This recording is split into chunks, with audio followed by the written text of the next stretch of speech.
What's a story you've been wanting to tell but no one has asked yet? A few years ago, my boyfriend and I were handing out candy on Halloween night.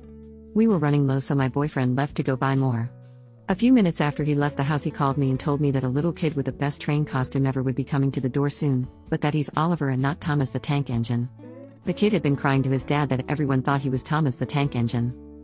A few minutes later, the kid shows up in the coolest train costume ever. The costume is made out of cardboard, and it's literally the whole train with a kid in the middle. It even had an area in the chimney/spout that opened and you put the candy in. I opened the door and I'm all like, OMG, Oliver the Tank Engine. I love Oliver, has my favorite. And the kid just lost it. So did his dad. He was so freaking happy that I knew he was Oliver and not Thomas. His dad was filming everything and looked so happy/shocked that I knew he was Oliver. As they were walking away, I kept hearing the kid say to his dad she knew I was Oliver. She knew I was Oliver. I effing closed the door and cried. It was so precious. Who's the dumbest person you've ever met? I know a girl who genuinely believes that gorillas and giraffes are not real and the ones at the local zoo are just people in costumes. Brother's girlfriend. Did you know Poland was the only country not affected by World War II? Hitler wasn't a bad guy, they just gave him the wrong job. I like cows. They're cute and they have big eyes, but I don't like horses, they're big and they look like cows. Wine that comes in plastic is fancier than wine that comes in glass bottles because plastic has more technology. As my brother is cooking her a filet mignon, she looks at the steak in the pan for a minute before asking, is that the whole fish? This guy in my history class once asked, didn't Hitler die from breast cancer? Girl in my astronomy class, so if I went out into space could I like push the stars around and knock them into each other and stuff?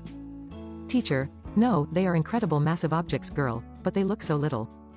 I was around 8 to 10, or whatever the normal age is when you know your own address, and I just made a new friend and she invited me over to her house to hang out. I planned on dropping by after taking my things home, so naturally I asked for her address. She grabbed a paper and pencil and started drawing 3 houses. She pointed to the middle house and said, I live here. This isn't close to the stupidest thing she said, but it's the only thing I can remember.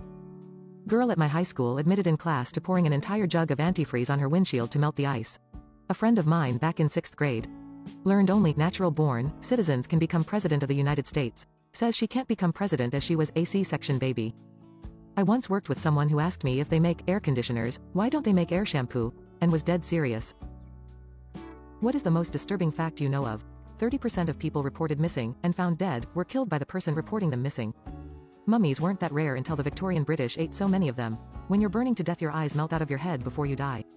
So you're still alive while your eyes are melting. During the Arctic exploration, one of the researchers complained about his shoes being soaking wet. When he took them off, he found out the liquid in his shoes was his decaying feet that liquidized and made a forbidden Slurpee out of his feet and blood. Read a story in an old newspaper once, about this girl, 12, who was asking for money to do a surgery.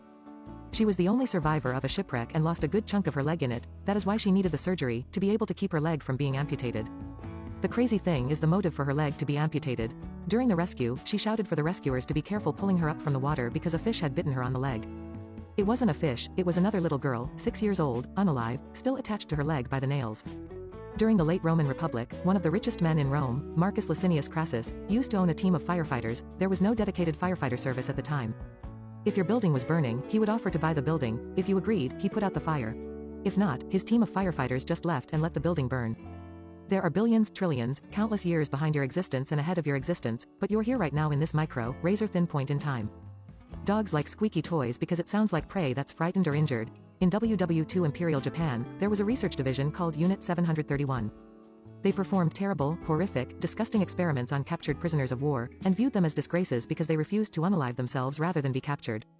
If you were sent to Unit 731, execution via live target practice was preferable to what happened to people. The Nazis tried to smuggle people out of these camps from time to time. One of their experiments, and I will list no more, was to surgically remove someone's stomach and reattach his esophagus to his small intestine, just to see what would happen.